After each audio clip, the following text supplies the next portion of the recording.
All right, welcome back here for our third and final faith conversation. Just to start off, why don't you introduce yourself to the cozy community here of 800 people. Share a little bit about your name and where you're from and how you spend your days. Sure. My name is Orrin Strand. I'm a member of Emmanuel Zion Church in rural Albion, and I have two sisters, and I'm fourth generation farmer on the land that we currently live on. And I am a farmer. I've been doing it for 40 some years now, and I really do enjoy it. Puts me in kind of a unique position of being one of the world's food producers. So I have a real passion for hunger issues and things related to that. So I think we have the resources here to do a lot of things, and it's an exciting time.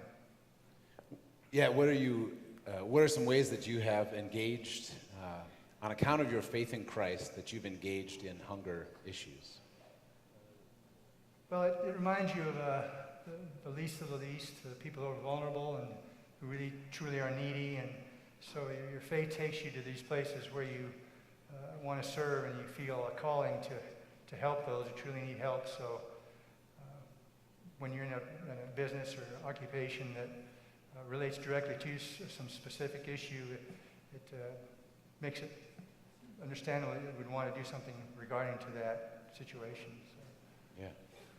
Are there ways that you have been involved locally in your community or through Nebraska Synod and the ELCA working on hunger? Yeah, I've briefly served on the Hunger Committee here a couple years ago. Had conversation with folks from Churchwide in Chicago. And, it's just a wonderful organization that has such great ties across the world. And, that's something that it's not too easy for us to recognize some of the needs that are out there, people literally starving to death. So the church gives us that connection where we can actually be part of that and go beyond some of the things we have locally and do it on a worldwide basis. Yeah. You said fourth generation farmer on that land, so you're in the congregation where you were baptized and confirmed, I wonder? I was actually baptized in Chicago. Both my sisters and I were born down there.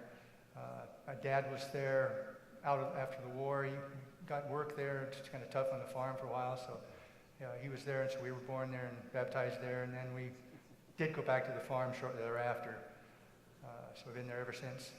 What are some of your earliest memories of being a part of a Christian faith community?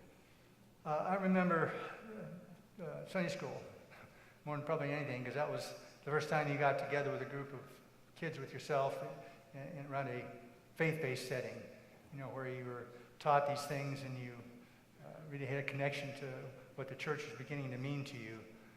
So that's something that was, pretty interesting and was kind of a big deal at the time, because it was something beyond what we were doing as kids at home. So it opened a lot of big doors for us. Yeah. As someone who works in farming, you're often out in the elements. You are watching weather patterns in ways, and lately we've had wild weather in our neck of the woods here. How does your Christian faith play a role in your life as you encounter weather, as you hear news reports of difficulties for farmers and others? Well, unfortunately, it doesn't always. Tolerance is a big thing. You're dealing with Mother Nature, and you don't know what's going to happen when you walk out of the door in the morning and go out and do what you're going to do. And you want to get things done and timely done, and it's often when Mother Nature goes against you or there's something takes place, you're almost finished with the field and it starts pouring rain on you, you stop. And so it's a kind of a challenge at times to deal with some of those issues when you want to go one way and something is taking you another way. Yeah. So you learn to be tolerant and to understand what the big picture really is. What it means when you do get weather. Weather is good. We need the weather, so right. You put it in perspective after you do it for a while. Yeah. Are you ever tempted to say, though, I'm getting bad weather, what have I done? Or I'm getting good weather, what did I do? Is that ever a temptation? I know that you'll hear dramatic broadcasts on television or whatever where people seem to use that kind of language. I wonder if that's ever a temptation for you, or if some other way of thinking about your Christian faith plays a role. Sure, it's probably always a temptation, when you're stressed or when you look toward yourself, to what you want to accomplish, what you want to do, and instead of sitting back and just taking a breath and asking God what he wants you to do, you find yourself looking towards God for the peace. It gives you the peace that helps you get through those things instead of being stressed out and worrying about, whether I'm going to meet another day or not, or whatever. So the church certainly gives you that good feeling that you can get it done, and you will get it done eventually. Yeah. What are some challenges that you see happening in your faith community that you have a sense of God responding to? Well, being in the rural areas, we, of course, are facing declining population like all rural areas are. And so you look at the services and things you want to have in your communities, and it's harder and harder to have, the school issues, the hospital issues, the congregation worship center issues, all those things center around population. So when you lose that, it's always a challenge to figure out how you can keep things going, and maybe not the same way you were doing it, but to have that going on in your life, and you can still look to the church and say, we can still go on here. Are there things that you can point to that you've experienced in terms of a reason for hope, a reason for encouragement, maybe even in the congregation of which you're a part? Sure, there's sometimes, when you think your population is just going away, all of a sudden you'll have somebody maybe come and join the congregation. There's always a new light comes in, or somebody will bring a new talent in that you were hoping you could have and fulfill in your worship setting. And so there's always things that happen like that, and you just realize how God is blessing you with these things that come along at different times, whether it's the weather. Like I said, we need that to raise crops, so we can see how that produces yield and helps all of us when we do get the rain and things that stop us from working for a while. And we can recognize that nature is in charge here. Yeah. So. Do you have any biblical stories or verses that have been meaningful for you recently or over the course of your life, perhaps? I think the Psalm, I can't remember the exact verse. It's "Be still and know that I'm God." That's always one that I've liked. It really brings you into connection with God and your faith, and kind of brings you down to a level where you need God, you need His help, His guidance. And, it isn't just something that I have control of, and I'm going to do it all myself. So it brings you into that element of where you feel better, feel peace. Yeah. Be still and know that I am God, even when you've got lots of chores to do and you're moving around. Exactly. Here. Yeah. Have you found a way to be still and active at the same time? No, I think it's be still and in a mental state of mind more than anything. Just take it easy, it's going to happen. And when you do get stressed and you do find yourself in situations, you break down or something, and you want to be able to keep going, but you just realize that it's going to be all right. Yeah. The Bible verse comes back to you, or things like that come back to you when you have those times. Yeah. We were talking earlier about the power of one-on-one conversations. Would you be willing to share some of that, some of your Sure. experience engaging other people in one-on-ones? And Sure. Go ahead. We used to do some faith-based community organizing, and one of the things we learned how to do was one-on-ones. It's not something you would call a visit. It's more of a meeting, because it's an intentional setting where you're talking to someone about, you're probing into them. You want to find out what's going on and what makes you do the things in here that you do, and what do you really care about. And you don't do it in a prying way, but a probing way.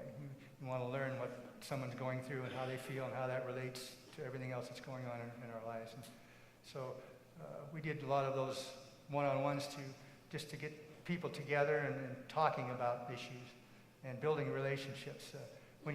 Some of the things we talk about are kind of controversial, and we want to avoid it because we're afraid to get into some area where we may lose it and everybody gets angry and you walk away, and it's not good. So one thing that one-on-ones can help you with is how to do that, how to talk to each other, and then you can go from there to taking some of those issues that you hear if you're in some kind of institution that's doing that purposefully, then you can take those issues and then bring them together as a community and act on them.